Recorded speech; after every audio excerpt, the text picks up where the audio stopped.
Hey everybody, welcome to another episode of the Miami Comedy Podcast. I'm Manny Garavito, your host, and today we're going to be exploring, is Miami getting rid of the middle class? I think this all started when everybody started moving to Miami. Everybody had their eyes on us because, during the pandemic, we were amazing. We were free and we were partying, and people were trying to snitch on us and saying, oh, these people are partying.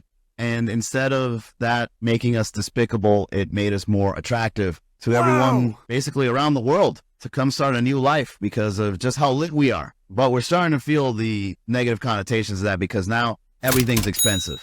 So now we're in a position where it's either you're living in a really bad neighborhood or in a very overpriced neighborhood. So let's explore what is the middle class? Well, the middle class, I'd say, is quickly becoming six figures. Imagine working hard, trying to get to the next level in your career or growing your business so that you have a comfortable salary. And they always say six figures. Now it's not even enough. Six figures, go for 7. And now that you're at 7, you might as well go for 8. Why aren't you a billionaire? Did you know that Bezos lives in the city you're in? By affiliation, now we got to become billionaires to live comfortably in the city of Miami.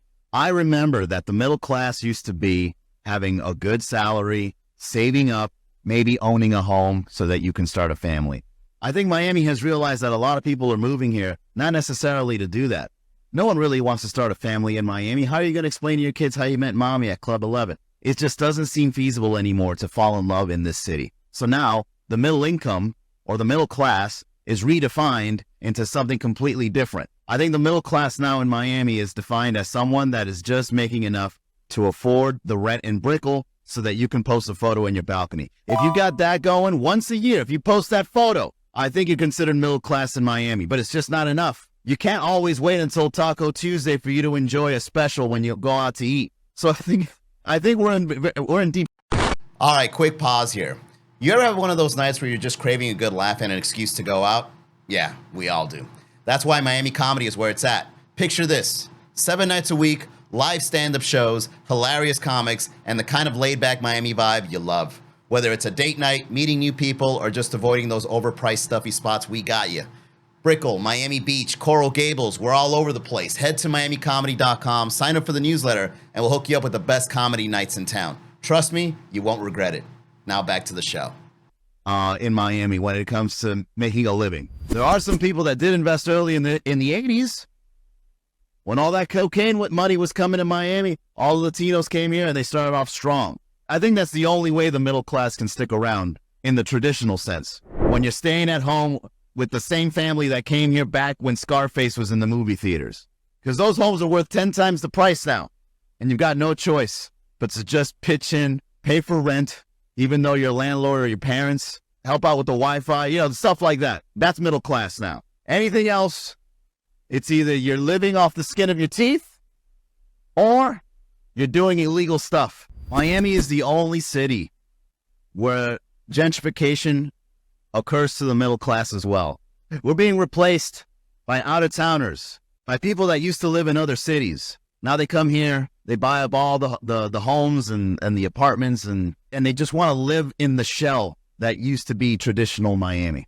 Coffees are now a luxurious thing instead of something that you can enjoy at a gas station. Now when you go out for a cafecito, you got to go to one of those premium high-end places that probably end up calling it cortado instead of cortadito. And the reason why is because I think cortadito is trademarked somewhere. So if you sell that anywhere else, you got to call it a cortado because the ito part is Miami. You can't even enjoy the simple things like a Cuban sandwich anymore without it being hit with those brand new Miami inflated prices. One time I ordered una medianoche. It's simple. It's a pressed sandwich with mustard and ham and pork. Simple. Melted cheese. But then they served it to me with a garnish on it. And then the little papitas, which is these little potato pieces, are extra. That's when I knew it was over. When they're using pastime Miami traditional snacks into high-end gourmet sandwiches. I always find it funny when politicians or developers call it affordable housing. Who are we making it affordable to? A celebrity?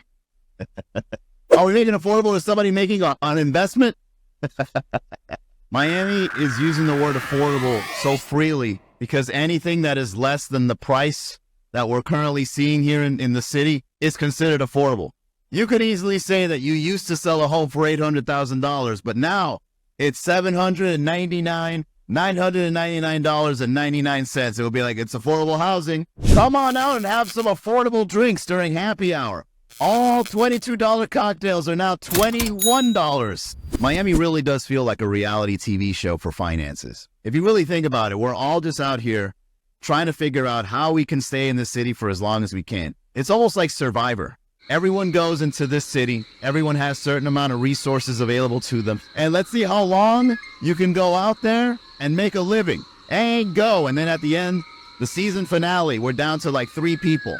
An OnlyFans girl, an influencer, and a Bitcoin scammer are head to head on who can make the most income and stay the longest by paying their rent on time. So what's the score here? What's next for Miami? Is this really going to be a city where all the housing is messed up and $22 cocktails are for sale even during happy hour and there's no locals to serve them to or to house them in? I think Miami is quickly becoming one of the most hospitality industries in the entire world, where the city itself is like a hotel stay. Everyone is just transient here. You come here, you live for a year, and then you leave when the prices are too high. Then the next person that can afford it comes in another year, then leaves when the price is too high. And then what happens when the pina colada hits the fan and everything starts crashing down? Are all the locals coming back? Will Miami be the way it used to be ever again? Or will it be the most expensive place to live in the entire world?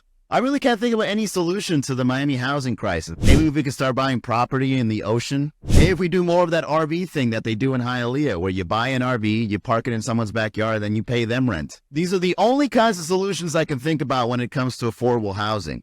However, will you be able to keep up with the Joneses and all those posts letting you know how good life is in Miami? Is Miami still 305? It's quickly becoming 90210. Where in the surface it looks good. Everyone's living the life. But we know as locals that behind the scenes, things are very different and they're very difficult. And no one is talking about it because we're just trying to maintain the Miami lifestyle.